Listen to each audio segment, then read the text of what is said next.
Olha o Sport chegando com o Edinho, prepara o cruzamento, levantou para a boca do gol, falhou a defesa, vai marcar o Sport, o chute pro gol e é gol! Jorginho!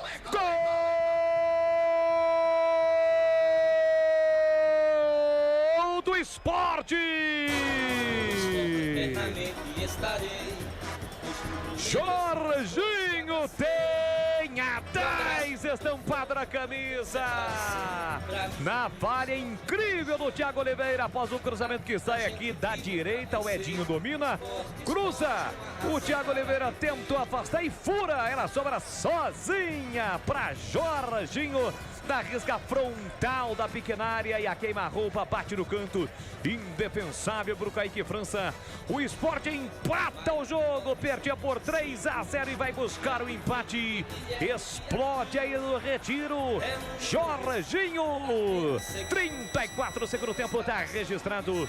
3 para o Sport, 3 para a Macaca e o detalhe do gol, Vladimir. É uma falha imperdoável, né, ali do Thiago Oliveira. Ele acabou tentando tirar e furou. Depois o Luiz Felipe também surpreendido, não alcançou. E aí o Jorginho teve toda a tranquilidade do mundo para mandar a bola para o fundo da rede.